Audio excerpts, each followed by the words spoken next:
think we came out aggressive. Luckily, we got a core group of guys who was here last season. We remember playing those guys and losing game 2. So we just wanted to come out with high energy and be focused and be ready to play. Chris, Coach mentioned how you guys have this next level of focus and you're locked in, but it also looks like you guys are imposing the pace, kind of slowed it down, especially you and James when you're getting to your spots methodically, controlling the pace of the game. Is that kind of your game plan in this? Actually, we try and pick the pace up.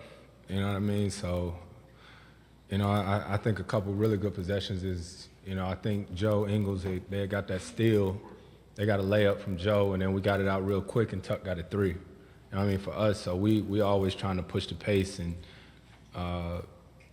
speed up the game. TPJ, can you talk about how much it makes how many of you guys been together last year, kind of going through the system?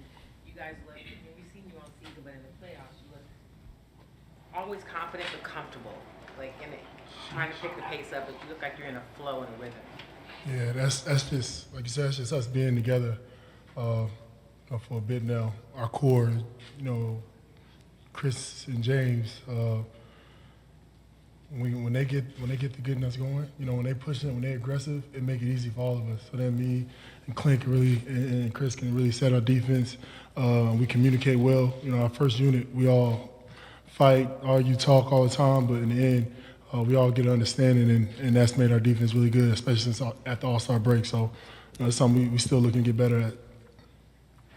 This for both of y'all, man. I mean, y'all just coming off this victory, but y'all just from hostile environment. It's been a lot of, talks about the fans in Utah. How do y'all keep y'all focused and, stay focused on the game of basketball, with the way that the fan attention been in Salt Lake City this year? We got a hoop. We've been there before.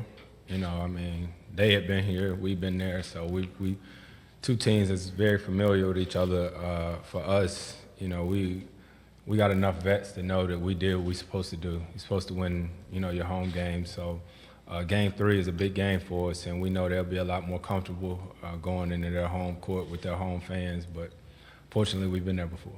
Yeah. A lot of designated DHOs and side-to-side actions. You guys have been able to disrupt their rhythm offensively. What's been the key to doing that in the first 2 games of the series? Just being aggressive. Eric is doing a good job. Donovan being aggressive, fighting on the ball screens.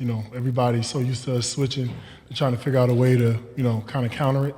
And then it's like a chess match, and we counter it back. They want to do the hard slips. We just fight through all the screens and get over, and all our guards have been doing a good job of that. So having a low man to be able to secure the basket, to make sure that the big can't slip out too, always helps. But it's our communication, our aggressiveness. Chris, it seems like you guys are in a really good rhythm right now. Do you feel like this is the best y'all have played all season? Are you where you want to be? We still can improve. Hell, I just looked at the thing. I had 6 turnovers. You know what I mean? So as good as our defense has been, if we can keep them out of transition and limit our turnovers, we can be even better. But I like how our defense is growing. We're talking, we're communicating. Clint was amazing. You know what I mean? At the end of that first half, those blocks that he had, back to back was huge, because when we get stops and we get out in transition, now we tough, because how you gonna stop James in transition? Then you got Clint at the rim, and then you got all the shooters out there. So that's when we at our best.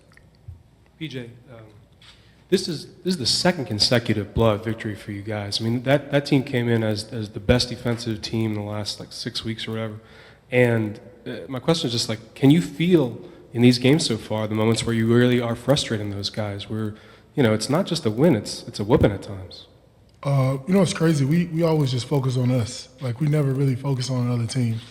We don't really focus on what they're doing. We always just talk about us, because we think if we take care of us, then I said this and they kind of just messed up my quote. But when we do what we do, I don't think anybody can beat us, and that's a fact. I don't care. We come out every night. We talk. We communicate. And when our 2 guys get going and they're aggressive, we're tough. PJ, even with the success you guys had the other night, They just take the little part. Yeah, a little bit apart. PJ, even with the success you guys had tonight, you didn't hit a lot of open threes collectively early in the game. Tonight you did. How important was that to establishing the kind of pace you want to play with tonight, getting those open threes and getting an early lead?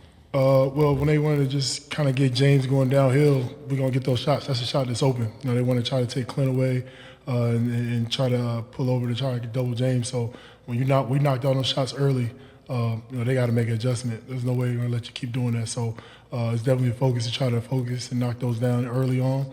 And then when we do, it just opens up everything else. Now they're rotating. Now we're swinging the ball and we get even more open shots. So, you know, it's definitely a focus. Thank you.